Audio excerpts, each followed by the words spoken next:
Assalamualaikum warahmatullahi wabarakatuh. Hello everyone. We are from group 6. We will presenting material about Agile Port.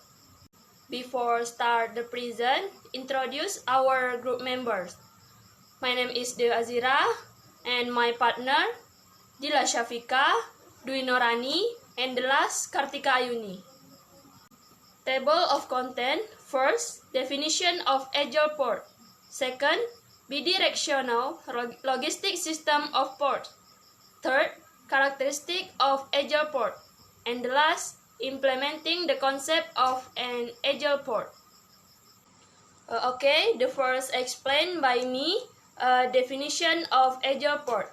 Port areas made up physical infrastructure capable of receiving ship and servicing other transport modes, handling cargoes from ship to shore, and vice versa.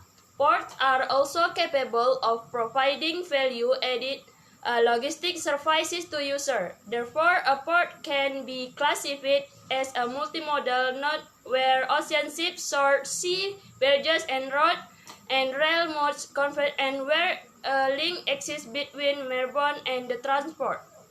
Jadi pelabuhan adalah area yang terdiri dari infrastruktur fisik yang mampu menerima kapal dan melayani moda transportasi lainnya, menangani kargo dari kapal ke pantai dan sebaliknya. Oleh karena itu, pelabuhan dapat diklasifikasikan sebagai simpul multimoda tempat kapal laut, tongkang laut pendek, serta jalan raya dan kereta api bertemu, dan terdapat hubungan antara transportasi air dan darat. Pelabuhan adalah bagian penting dari sistem logistik di sepanjang rantai pasokan, yang perlu mengambil tindakan responsif untuk melayani permintaan pelanggan. Logistik adalah kerangka orientasi perencanaan yang berupaya untuk memfasilitasi arus barang dan informasi. Rantai pasokan dibangun di atas kerangka kerja ini dan berupaya mencapai keterkaitan dan koordinasi antar pemain untuk memungkinkan aktivitas aliran produk. Okay everyone, my name is Dila Syafika. I will explain about bidirectional logistic system of ports, yaitu sistem logistik pelabuhan dua arah. Nah, seperti yang terlihat di gambar, pelabuhan beroperasi dengan sistem logistik dua arah. First, cargo from inland, processing, ship loading and unloading. And at the same time, ports also perform the system, start with ship loading and unloading, processing, and cargo to inland. Cargo from inland merujuk pada pengiriman barang dari daerah atau wilayah dalam suatu negara ke pelabuhan. Barang-barang ini biasanya dikirimkan ke pelabuhan untuk tujuan ekspor ataupun distribusi lebih lanjut ke luar negeri. While cargo to inland mengacu pada pengiriman barang dari pelabuhan ke daerah atau wilayah di dalam negeri. Nah, barang-barang ini biasanya merupakan impor atau barang yang tiba di pelabuhan, kemudian diangkut ke daerah dalam negeri untuk distribusi ataupun penggunaan di dalam negeri. Next, karakteristik of Agile Ports, yaitu karakteristik dari Agile Port. The first, infrastructure of their own, yaitu infrastruktur sendiri. Nah, Agile Port umumnya memiliki infrastruktur teknologi informasi yang kuat dan juga mandiri. Ini mencakup sistem komunikasi, jaringan, perangkat keras, dan juga perangkat lunak yang diperlukan untuk mendukung operasi pelabuhan secara efektif. Second, commitment from top management, yaitu komitmen dari manajemen puncak. Agile Port juga butuh dukungan dari top management. Seorang pemimpin tentunya harus memahami nilai dan prinsip dari Agile, serta mendukung penerapannya di semua tingkatan. Komitmen ini penting untuk memastikan bahwa Agile Port dapat beroperasi secara lebih efektif. Third, working with upstream, and downstream partners, yaitu bekerja sama dengan mitra hulu dan juga mitra hilir. Agile Port berfokus pada kolaborasi yang erat dengan mitra dalam rantai pasokan, baik mitra hulu seperti pemasok dan juga produsen, maupun mitra hilir seperti distributor dan juga konsumen. Nah, kolaborasi ini melibatkan pertukaran informasi yang cepat, tanggapan yang responsif terhadap perubahan kebutuhan, dan juga pemenuhan permintaan pelanggan dengan lebih efisien. Last, streamline operating processes, yaitu proses operasi yang dirampingkan. Agile Port menggunakan pendekatan yang dirancang untuk menjalankan operasi pelabuhan dengan lebih efisien dan juga responsif. Nah, proses ini tentunya dapat mempercepat alur dari pekerjaan. Okay, I'm Dinurani. I want to explain about implementing the concept of an agile port atau menerapkan konsep agile port. The first is management commitment atau commitment management. Langkah pertama dalam menerapkan pendekatan operasi pelabuhan yang tangkas adalah mencari komitmen dan dukungan manajemen untuk membuat upaya peningkatan proses berkelanjutan. Kurangnya dukungan manajemen senior dapat menjadi penyebab utama kegagalan implementasi ketangkasan di pelabuhan. Pentingnya manajemen puncak dalam memberikan pesan yang jelas dan kuat tentang visinya untuk ketangkasan harus diartikulasikan di semua tingkat operasi pelabuhan. Tujuan dari langkah ini adalah untuk menjelaskan kepada semua anggota pelabuhan bahwa manajemen puncak membutuhkan ketangkasan. And the next is process improvement team atau proses peningkatan tim. Dengan dukungan dari manajemen puncak, langkah selanjutnya adalah menentukan seperangkat indikator kerja terukur dan merumuskan strategi yang sesuai untuk memandu pelabuhan mencapai tujuan. Untuk tujuan ini, operator pelabuhan melakukan survei pelanggan dari waktu ke waktu untuk memahami kebutuhan pelanggan dan mengidentifikasi indikator kinerja.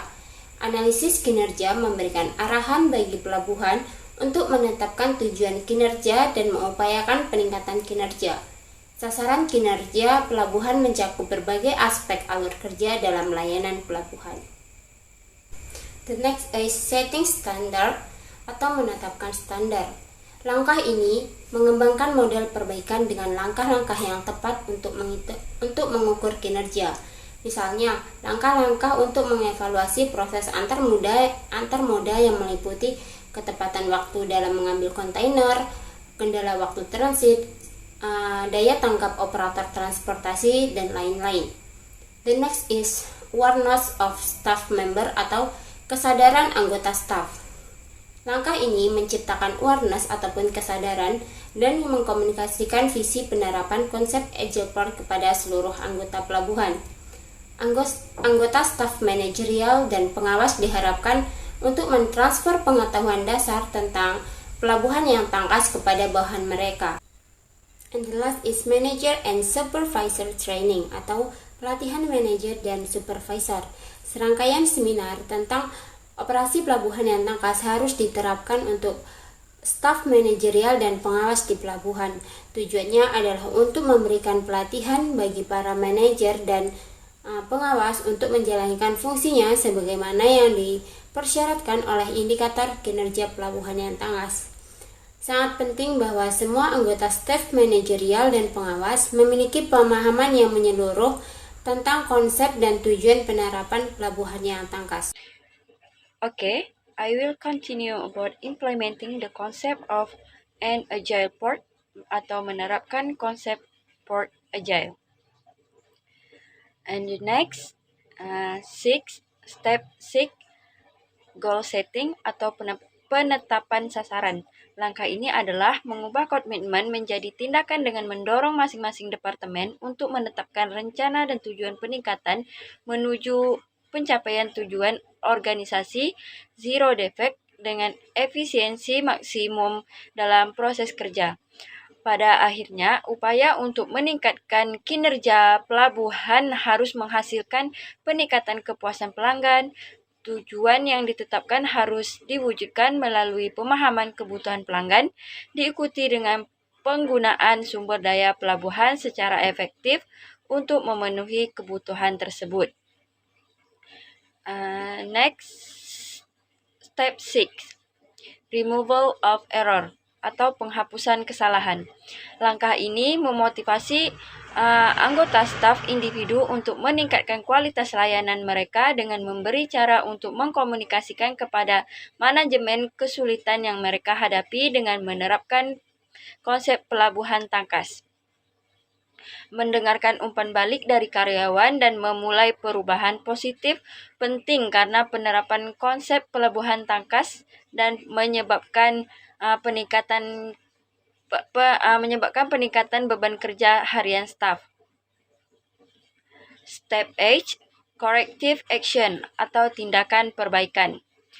Layanan pelabuhan bebas kesalahan membutuhkan pemeliharaan preventif berkala dari proses kerja. Hanya menetapkan tujuan dan mengidentifikasi akar penyebab masalah kualitas tidak akan secara otomatis mengarah pada peningkatan kinerja layanan. Oleh karena itu, ada kebutuhan untuk secara teratur menilai tingkat kinerja yang diperlukan dari proses kerja dan meningkatkan seperlunya agar tetap kompetitif. Langkah ini dimaksudkan untuk memberikan metode sistematis untuk menyelesaikan sekali dan untuk semua masalah yang diidentifikasi pada langkah sebelumnya. Step 9, recognition and reward atau pengakuan dan penghargaan. Pemberdayaan karyawan dan kepuasan staf berdasarkan motivasi sangat penting untuk kemajuan pelabuhan menuju tujuan penerapan konsep pelabuhan tangkas. Oleh karena itu, penting untuk menghargai partisipasi staf dan merayakan pencapaian dalam peningkatan kinerja. Ini dapat membantu membuat jurnal implementasi Agile Port santai dan menyenangkan. Pada tahap ini, program penghargaan harus dibuat untuk mengenali anggota staf yang memenuhi tujuan mereka atau melakukan tindakan luar biasa. Untuk memperkuat komitmen dan dukungan mereka untuk peningkatan kinerja. Akibatnya, pelabuhan akan menumbuhkan budaya keunggulan layanan pada anggota stafnya dengan membina hubungan yang saling mendukung dan mendorong kerja sama tim melalui cara seperti menghargai kinerja secara adil. And the last, step 10, continuous improvement atau peningkatan berkesinambungan. Langkah terakhir ini adalah mengulangi siklus perbaikan berkelanjutan. Penekanannya adalah membuat peningkatan kinerja bertahan lama sebagai tindakan yang tidak pernah berakhir di pelabuhan. Hal ini penting karena siklus implementasi biasanya berlangsung selama 12-18 bulan. Selama siklus tersebut, pergantian staf dan perubahan pasar dapat berdampak negatif terhadap upaya perubahan untuk meningkatkan kinerja melalui penerapan konsep pelabuhan tangkas. I think enough our presenting from group 6. Thank you for your attention. Assalamualaikum warahmatullahi wabarakatuh.